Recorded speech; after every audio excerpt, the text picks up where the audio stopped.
In our test job, there are 5 fields: numeric, alpha, upper, lower, and typewriter. As you enter each field, 2 codes change on the top line of the data entry screen. These items are FT for field type and the single character that appears after the keyboard layout code to indicate the shift. The first field, with the label of numeric, has a field type of N for numeric and a shift of N, also for numeric. The second field, with the label of alpha, has a field type of A and a shift of A, both of which stand for alphabetic. The field type displayed is the actual code for the field, put in by the programmer who designed the screen layout. Be aware that while a specific field type code has some default concepts associated with it, N meaning numeric characters for example, the programmer has the option of putting a lot more restrictions on what actually gets keyed and accepted in a field. Now it's going to get a bit more obtuse. The third field, with a label of upper, has a field type of U and a shift of N. The U means upper, and the shift means numeric. The fourth field, with a label of lower, has a field type of L for lower and a shift type of A for alphabetic. What in the world does that mean? We're dealing with legacy terms again. If you've used any of the proprietary systems, or even a card punch machine, the keys could be struck in one of 2 ways, with or without holding down a shift key. If you pressed a character key without the shift key, you got a capital letter. If you pressed a character key with the shift key, you got numbers? Yeah, numbers. Or even punctuation, depending upon the character key. If you pressed keys without using the shift key, you were considered to be in lower shift, hence the term lower to describe it. If you pressed keys while using the shift key, you were considered to be in upper shift, hence the term upper to describe it. Actually, if I might digress, I think the terms lower and upper came from typewriters, where no shift meant you got the lower characters on each of the typewriter rods, and also lowercase, and shift meant you got the upper characters on each of the typewriter bars, and uppercase. Of course, typewriters with the characters etched on a ball instead of a series of rods kind of destroyed the concept of upper and lower positions on the rod. But by now the terms had gotten associated with the case of the characters themselves, not their positions on a piece of metal. Unibase refers to the shift of the keyboard, the code shown after the keyboard type, as alpha and numeric. That's a tad more descriptive than lower and upper. And in earlier versions of these proprietary systems, there really was no way to get a lowercase character, because the mainframes of years ago only dealt with uppercase characters. Keyed in lower shift, of course. Has your brain turned to mush yet? The other piece of information you need to know is that the lower and upper field types allowed all characters on the keyboard, remembering, of course, that lowercase letters didn't exist. The alpha and numeric field types were the more restrictive ones. But time still moves on, and now data entry service providers often need to key upper and lower case in a field. This is what the fifth field does, which has a field type of T for typewriter and a shift of A for alpha. So what can be keyed in these fields? Let's see what we can do in each field with the different keyboard mappings. In the first field, only numbers can be keyed. With the typewriter keyboard,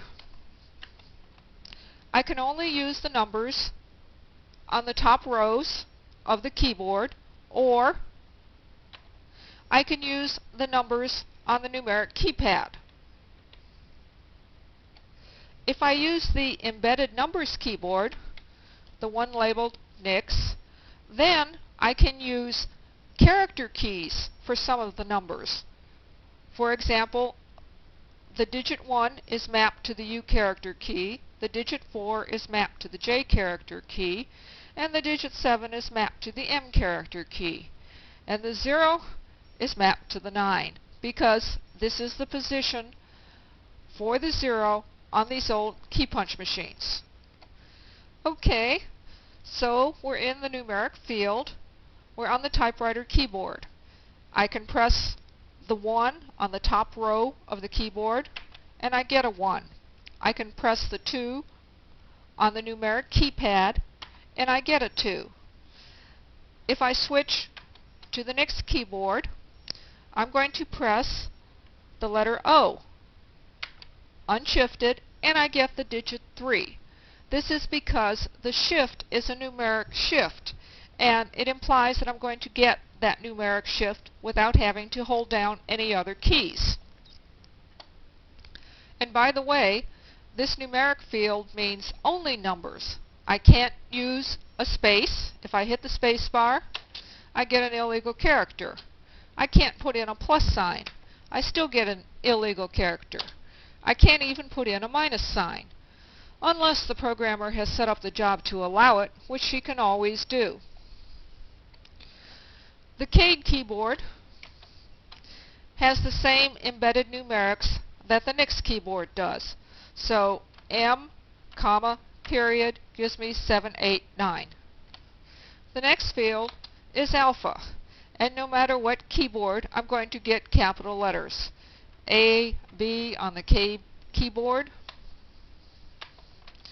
C, D on the NIX keyboard, E, F on the typewriter keyboard. The next two fields, upper and lower, have minor differences in the typewriter layout. In the upper field type, I get an illegal character if I press an alpha key.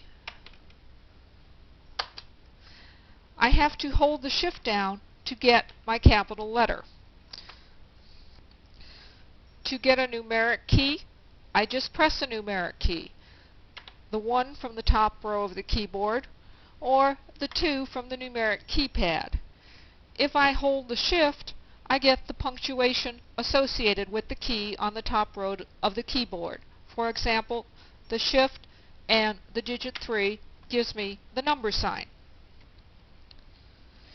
In the lower field type, the unshifted alpha character does give me a capital letter. But the unshifted number on the top row still gives me a number. I have to hold the shift key to get the character, the punctuation that is printed above that numeric key. And actually, that's not quite logical. Unibase makes this happen with an environment variable called ubkr1. That's because logic in the data entry environment is not logic in the PC environment. When a PC person keys the digit 1, they want the character that appears to be the digit 1. Programming a shift into the field type is a confusing concept for them. Sigh heavily, you have more choices you could learn about. But these two field types behave more interestingly when you're using the NIX keyboard layout. In the upper field, if I press some of the alpha keys, I get numbers. Well, it helps if I go to my NIX layout like I said I was going to. Let's try that again. In the upper field, if I press some of the alpha keys, I get numbers. In order to get the capital letters, I have to hold the shift key down. Punctuation keys are similar and logical. In the upper field, pressing the digit 1 on the top row gives me the exclamation point. Holding the shift down and pressing the digit 1 gives me the digit 1. In the lower field, pressing the digit 1 on the top row gives me the digit 1. I have to hold the shift to get the exclamation point. Don't get carried away with the top row of numerics while you're in the next keyboard, though. The 7 is programmed to be the dupe function key, and the 8 is programmed to be a minus sign. On to the typewriter field, where we get modern, whatever that might mean.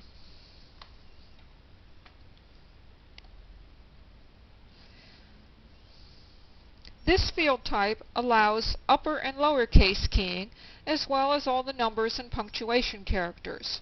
Using the typewriter keyboard, I get lowercase alpha, A, B, C. To get capital letters, I hold the Shift key and press the letters. D, E, F.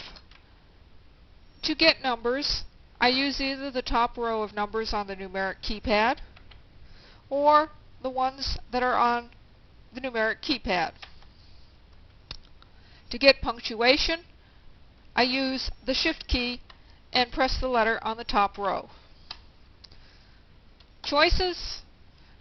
You better believe it, but that's what Versatile software is all about. It supports both the legacy and the new.